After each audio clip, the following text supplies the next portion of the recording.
Chelsea things first is a free kick from Chelsea. They get the ball in here. First thing I want to point out is Esperance's line is a little out of place. Number 5 appears to be the leading centre-back calling the line, but we can see that his left-back is a few centimetres behind him, and the rest of his line is not even with him at this moment. So it means right now Chelsea's number 4, number 5, and 18 have all exploited this trap, which has not worked at all, leaving this centre-back very exposed to what's about to happen next. And the ball is played in.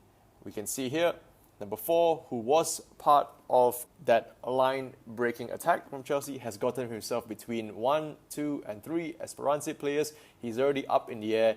He's in between all of them. Nobody knows who's marking who. Gets himself in the air, wins the header, and that's a great leap, and they score. Now, second goal, a bit more of a build-up play from Chelsea in the midfield. The ball is won over here, kind of approaching the attacking third, and then we have a Chelsea player picking up the second ball over here. Then he looks to find his space. This is a good little dinged through ball over here. He times it right because Rory Delap gets himself in line with the back 4.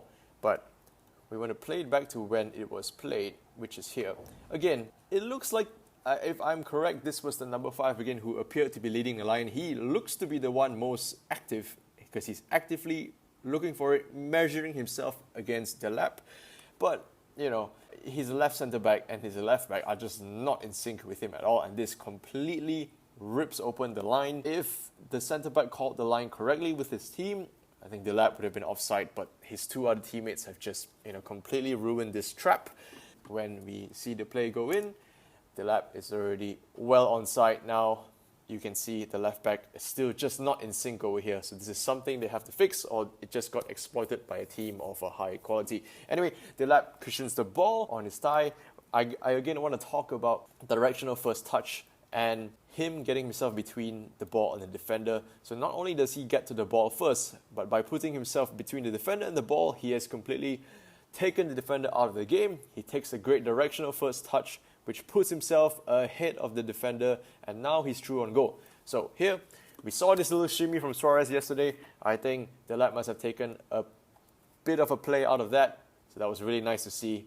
He sells himself really well. It's a good, nice little fake shot. The little things that sell the fake shot are him lifting his opposite arm. Those kind of things, when you do it right, you give the defender the eyes, it sells the shot really well. The centre-back from Esperance buys a shot and he's lost it. In the end, Delap goes past, and it's a nice, cool little finish over here. Side-footed, bottom corner. Keepers hate that. It's not really even the bottom corner, but if you get it in the right vicinity, you've got yourself a goal. I want to move on to a chance breakdown over here for Chelsea. They're playing up from the back, right? Now, this is a little passage of play. Again, when you're working with your team, if you have good chemistry, the winger and the inside midfielder can talk. He must have heard a shout from his winger to leave it, and that allows Chelsea to stretch the ball wide, higher into the attacking third. So here, he carries the ball, he carries it up, he sees his options, he gets close, a little step over here and there to buy some time. All right, let's see how things are lined up. 2-on-1 here. Esperance really should be blocking the cross. I would say the positioning is a little bit too square, which makes them a little bit predictable and a little bit flat-footed. Ideally, one should be tighter to him and the other one should be kind of behind the other defender so that they act like a double shield in a way if this winger is trying to cut inside. And then as for the attacking 3 in the box, we've got the 3-on-3 over here. That's okay, but you in a defensive situation, you should be having more to cover up. Anyway, Chelsea winger buys himself space because he knows he's doubled up, in a way tripled up. I think the number 4 from Esperance, should be up high over here to come in and cover for those late runs and not get dragged in too much. 2-on-1 in the wing is enough. You don't need a 3. So we see this is a nice first touch, positions himself well, takes a shot eventually. It goes wide. Of course, this was the shot that was called for a handball and then turned it over by VAR. Nothing much to explain there. The defender kind of just walked into it. It's not that put his hand out, all right? I always say keep your hands behind your back in the box whenever you are patrolling the box, just to avoid, half-half situations like this from going against you. Another chance breakdown. I'm going to roll it back from the midfield position. Esperance have a really, really low block here. The defense is here. The midfield is here, and then I would say it's like a 5-3-2 setup now. Chelsea all in the attack here. This midfielder is attacking the space. The winger here has dropped into the half space between Esperance's midfield and defense. So he finds himself in a good spot, takes it on his back foot. Now he's in a good position. Esperance, despite their numbers at the back, they just aren't coping well with Chelsea's usage of the half space. So he finds himself room, he pulls it back, changes direction. Obviously he loses the ball here. But again, if we just look at the body language of every Esperance player, they are all looking at the ball over here, and nobody is anticipating what's about to come next, or just trying to have a sixth sense of where the next stage of danger could come from. And this is what happens in the end.